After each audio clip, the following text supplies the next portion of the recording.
नमस्कार दोस्तों। BO exam का इंटरव्यू का प्रिपरेशन कैसे करना है, इसके बारे में हम लोग एक ऑलरेडी वीडियो बनाए थे, जहां पे मैंने बताया था कि आपको अपने बॉयलर का प्रिपरेशन कैसे करना है। अपने बॉयलर का प्रिपरेशन कैसे करना है इसके बारे में बहुत डिटेल में बात कर किया था कि उसमें क्या क्या देखने हैं आपको, कौन कौन सा इंपॉर्टेंट पॉइंट है जो आपके बॉयलर के, जो आपको नोट करके जाने हैं, आपको याद करके जाने हैं। इसके बारे में हमने डिटेल में बात किया था। तो ऑलमोस्ट 30 to 40% क्वेश्चन तो उसी पे हो जाते हैं। फिर कुछ और भी इंपॉर्टेंट पॉइंट्स हैं, इंपॉर्टेंट टॉपिक्स हैं जिससे रिलेटेड बीओ एग्जाम के इंटरव्यू में पूछे जाते हैं, और वो भी काफ़ी प्रेडिक्टेबल है। तो उसको भी आप अगर अच्छे से तैयारी करते हैं तो इसके इंटरव्यू बहुत अच्छा आसानी से क्लियर किया जा सकता है। तो उसका जो पॉइंट्स है उसके बारे में हम लोग बात करते हैं। तो देखिए, जो आपको आप अबाउट आपके अपने बॉयलर जाने के अलावा और कौन कौन सा टॉपिक आपको देखने हैं, वो है सबसे इंपॉर्टेंट। उसके बाद सेकंड टॉपिक हो जाता है बॉयलर वाटर केमिस्ट्री। इसके बारे में बहुत भर भर के क्वेश्चन पूछे जाते हैं इंटरव्यू में।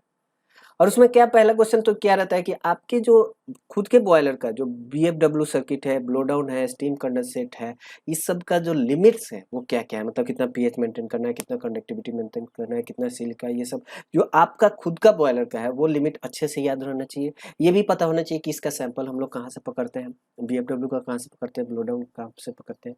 ठीक है। इसके अलावा डोजिंग क्या क्या करते हैं आपके बॉयलर में, उसका बहुत डिटेल आपको पता होना चाहिए। क्या क्या डोजिंग करते हैं, कहाँ पे करते हैं डोजिंग, क्यों करते हैं डोजिंग, ये सभी डिटेल में पता होना चाहिए। तो ये आपके यूनिट में होता है और आपको पता भी है, तो इसको थोड़ा क्विकली रिवाइज करना है।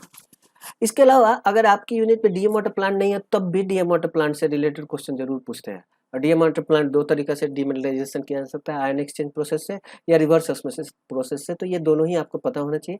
ये आपको नहीं पता है तो इससे रिलेटेड वीडियोज ऑलरेडी इस चैनल पे अपलोडेड है, आप देख सकते हैं। वो देखने से भी काफी हो जाता है। डीएम वाटर प्लांट की जो मेटलर्जी है उससे भी रिलेटेड क्वेश्चन पूछ देते हैं कि क्या मेटलर्जी वहां पे रहता है। ठीक है, तो इसका भी थोड़ा देख लीजिएगा। ठीक है।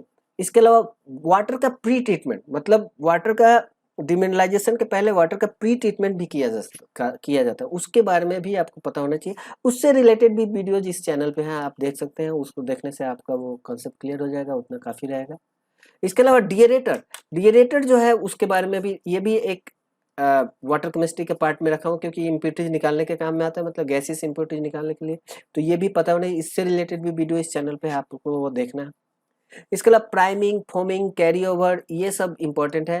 हॉगिंग एंड सैगिंग मतलब वाटर केमिस्ट्री का पार्ट नहीं है, बट मतलब ये ठीक है, ये भी पूछा जाता है। तो ये सारे चीज आपको पता होना चाहिए, काफी अच्छे से पता होना चाहिए। और इसके लिए मैं एक चीज सजेस्ट करूंगा, ये तो अपने यूनिट का आप अच्छे से जान लो। इसके अलावा आप ना वाटर केमिस्ट्री से रिलेटेड जो भी पॉइंट्स है ना, वो आप बॉयलर वाटर केमिस्ट्री से रिलेटेड एक प्लेलिस्ट है, उस प्लेलिस्ट को आप देख लीजिए अच्छे से। आपको सारे कंसेप्ट क्लियर हो जाएंगे और उससे ज्यादा तो आप पूछेंगे नहीं वो लोग। ठीक है। उसमें आपका डीएम वाटर प्लांट का भी है, डीएरेटर का भी है, और वाटर प्री ट्रीटमेंट का भी है। अगर इस फोल्डर में नहीं है तो बीओ एग्जाम प्रिपरेशन वहां से देख लीजिए। तो ये सबसे आपका ये क्लियर हो जाएगा। प्रिपरेशन करके प्लेलिस्ट है, वहां से आप देख लीजिए। वो दोनों प्लेलिस्ट का लिंक आपको डिस्क्रिप्शन में दे दूंगा। ठीक है।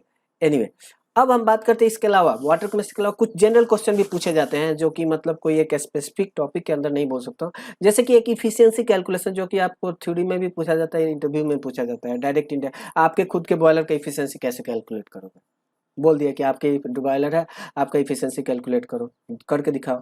ठीक है। इसके अलावा 3 एलिमेंट लेवल कंट्रोल, मोस्टली जो भी बॉयलर होते हैं ना, उसमें क्या रहता है कि बॉयलर में जब प्रेशर सडन इंक्रीज होता है या डिक्रीज होता है तो स्वेलिंग और सिंकिंग का प्रॉब्लम रहता है। इसकी वजह से जो लेवल होता है ना, वो मतलब एक तरह से बोलो कि पॉजिटिव लूप में फंस सकता है। जैसे क्या है कि जैसे आपने सडन प्रेशर बढ़ाओगे ना, सडन प्रेशर बढ़ाने से क्या रहता है कि प्रेशर बढ़ने से स्वेलिंग हो जाता है और बॉयलर का लेवल बढ़ता है।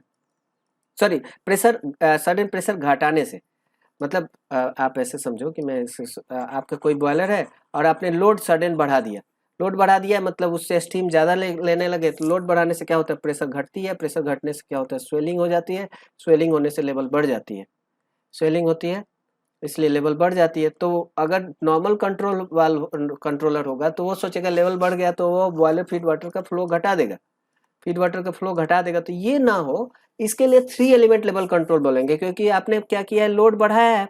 तो आपने कायदे से तो बॉयलर फीड वाटर का फ्लो भी बढ़ना चाहिए, क्योंकि आपने स्टीम जो कितना ton per hour steam generate हो रहा था, आपने उसको तो ज्यादा खींचना चालू किया।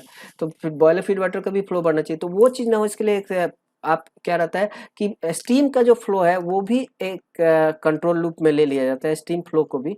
और इसके लिए तो ये 3 एलिमेंट लेवल कंट्रोल के बारे में भी पढ़ लीजिएगा। उसी तरह आपके बॉयलर को रैंकाइन साइकिल में कैसे मार्किंग करोगे ये भी पूछा जाता है, बहुत बार पूछा जाता है। पिंच एनालिसिस के बारे में बेसिक अंडरस्टैंडिंग आपको होना चाहिए, ये पूछा जाता है। अच्छा, बीओडी और सीओडी ये थोड़ा एनवायरमेंटल वाटर केमिस्ट्री के बारे में बात हो गई कि केमिकल ऑक्सीजन डिमांड क्या है, बायोलॉजिकल ऑक्सीजन डिमांड क्या है, इससे भी रिलेटेड क्वेश्चन पूछे जाते हैं। तो बेसिक है, सबको पता ही है, एक बार रिवाइज करके जाइएगा। कार्बन क्रेडिट क्या है, ओजोन लेयर के बारे में, ये सब चीजें जो बेसिक है वो भी पूछा जाता है। इसके अलावा ये भी स्टैक का क्रॉस सेक्शन, स्टैक के अंदर रिफ्रैक्टिव क्या है, आपके स्टैक का क्रॉस सेक्शन जो है वो टॉप में लोअर क्यों होता है, ये सब थोड़ा बेसिक जो जनरल थ्योरी से रिलेटेड, ठीक है। इसके बाद बात करते हैं, इसके अलावा आईबीआर से रिलेटेड क्वेश्चन भर भर के पूछते हैं। मेरे से भी इंटरव्यू में बहुत क्वेश्चन पूछा था आईबीआर से रिलेटेड, तो ये आपको पढ़ के जाना है। पढ़ना क्या है, सारे रेगुलेशन याद नहीं होने चाहिए विथ नंबर, या आपको बेसिक अंडरस्टैंडिंग होनी चाहिए कि एक्ट क्या है, रेगुलेशन क्या है। देखिए इंडियन बॉयलर एक्ट है ना, ये कॉन्स्टिट्यूशन का एक पार्ट है, उसका जो डिफरेंट सेक्शन है उस सेक्शन का सिग्निफिकेंस क्या है, ये आपको उसकी अंडरस्टैंडिंग होनी चाहिए। और इंडियन बॉयलर रेगुलेशन है ना, एक रेगुलेशन है, मतलब ये जो है ना एक लीगल पर्पस या एडमिनिस्ट्रेटिव पर्पस के लिए इंडियन बॉयलर एक्ट है, जबकि ये टेक्निकल पर्पस के लिए है। टेक्निकल पर्पस के लिए मतलब क्या, कि बॉयलर को कैसे बनाना है, मैन्युफैक्चरिंग से लेके कैसे ऑपरेट करना है, कैसे उसका मेंटेनेंस करना है, इस सब का एक रेगुलेशन बना के रखा है। यही तरीका से आपको मेंटेनेंस कराना है, यही तरीका से आपको बॉयलर को मैन्युफैक्चर करना है, तो यही तरीका से आपको असेंबल करना है। तो ये चीजें आपको पता होनी चाहिए। अब बात ये है कि जैसे मैं एक जस्ट समझाना चाह रहा हूँ इंडियन बॉयलर एक्ट और रेगुलेशन में क्या है, कि आपने ये रेगुलेशन तो बना दिया है कि इस तरीका से ही आपको बॉयलर को मेंटेनेंस कराना है। अब हम नहीं माने तो इसका पावर भी तो होना चाहिए। इसका पावर आता है इंडियन बॉयलर एक्ट का। तो इंडियन बॉयलर एक्ट में डिफरेंट सेक्शन है। एक सेक्शन ये भी बोलता है कि ये इंडियन बॉयलर एक्ट में कि ये रेगुलेशन आप बना सकते हो, और उस रेगुलेशन के तो फिर वो लीगल पावर आपका इंडियन बॉयलर एक्ट के थ्रू आ जाता है, क्योंकि इंडियन बॉयलर एक्ट में बोला है कि रेगुलेशन आप बना सकते हो, और उस हिसाब से तो ये बेसिक अंडरस्टैंडिंग होनी चाहिए आपको इंडियन बॉयलर एक्ट और रेगुलेशन के लिए।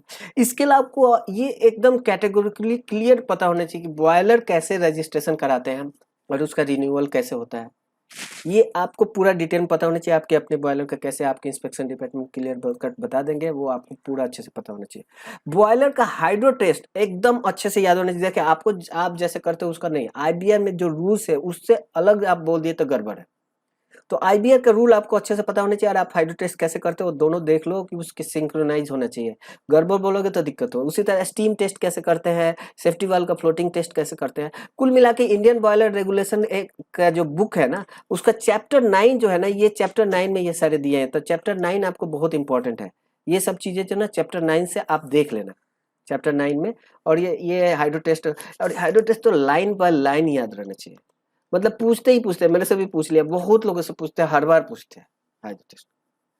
तो आपको सब चीज मतलब हाइड्रो टेस्ट की तैयारी कैसे करोगे, हाइड्रो इवन मतलब जैसे सेफ्टी वाल्व को हटा के ब्लाइंड लगाओगे, कितना प्रेशर तक उठाओगे, कितना टेम्परेचर, कितना प्रेशर तक, कितना किस रेट से उठाओगे, उस प्रेशर पे मतलब जैसे मान लो हाइड्रो टेस्ट प्रेशर पे कितना देर रहना है, फिर आप उसका इंस्पेक्शन करोगे तो कितना प्रेशर पे करोगे। तो इसका पूरा डिटेलिंग लिखा हुआ है आईबीआर में, वो आपको देखना है। उसके बाद रेमिनेंट लाइफ असेसमेंट के बारे में जरूर देखना है। आपके बॉयलर का कितना साल पे ड्यू है, ये आपको पता करना है। कुछ बॉयलर में रेमिनेंट लाइफ असेसमेंट की जरूरत ही नहीं रहती है, जैसे बॉयलर का प्रेशर और टेम्परेचर कम है, लोअर प्रेशर में उसमें जरूरत ही नहीं। तो ये आपको रूल पता होना चाहिए कि कितने प्रेशर टेम्परेचर पे ये जरूरत होती है, कितने प्रेशर टेम्परेचर पे नहीं होती है। वाटर ट्यूब बॉयलर में रेमिनेंट लाइफ असेसमेंट करते हैं। फायर ट्यूब बॉयलर में उसके कंपैरिजन में क्या करते हैं, तो वहाँ बॉयलर की डी-रेटिंग करते हैं टाइम बीतने के बाद। तो ये जरूर आपको देखना है, ये चैप्टर 9 में ही आपको मिल जाएगा। इसके अलावा एक क्वेश्चन ये भी पूछ दिया था कि किस डेट में को इंट्रोड्यूस किया गया था। तो ये तो मतलब लगता नहीं कि इस तरह क्वेश्चन पूछे जाएंगे, पर पूछ दिए थे, तो याद रख लीजिएगा। ट्यूब फेलियर के केस में क्या करोगे, तो इसमें भी एक रूल है। ऐसा नहीं है कि आप ट्यूब फेलियर हुआ और बॉयलर को शट डाउन किया, रिपेयर कर दिया, ऐसा नहीं है। अगर ऐसे आप बोले तो गए, कुछ लोगों को डिस्क्वालीफाई कर दिए थे इसीलिए। ट्यूब फेलियर होता है ना, तो आपको बॉयलर इंस्पेक्टर को इन्फॉर्म करना पड़ता है। वो इन्फॉर्म करते हैं, बॉयलर इंस्पेक्टर आके इंस्पेक्शन करता है, फिर फेलियर रिपोर्ट करता है, फिर फॉर्म एक इशू करता है। उसके बाद ही तो ये आप अपने इंस्पेक्शन डिपार्टमेंट से क्लियर डिटेल पूछ लीजिएगा कि कैसे करते हैं, ठीक है।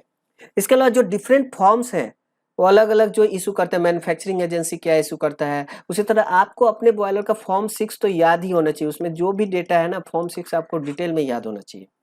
इसके अलावा कुछ कुछ है कि प्रेशर गेज, लेवल गेज का क्या है कि मतलब इतना प्रेशर गेज जो है इतना साइज का होना चाहिए, उसका डायल गेज का साइज का एक लिया है, इंडियन बॉयलर रेगुलेशन है। उसी तरह लेवल गेज का इतना साइज तो होना ही चाहिए, उससे कम नहीं रख सकते। तो ये साइज आपको पता होना चाहिए। आप अपने बॉयलर का भी प्रेशर गेज, लेवल गेज का साइज पता होना चाहिए। उसमें क्या रहता है, उनको तो पता नहीं कि आपके बॉयलर कितना है, बट जो रूल्स है उससे भी अगर आपने छोटा बता दिया तो गड़बड़ है।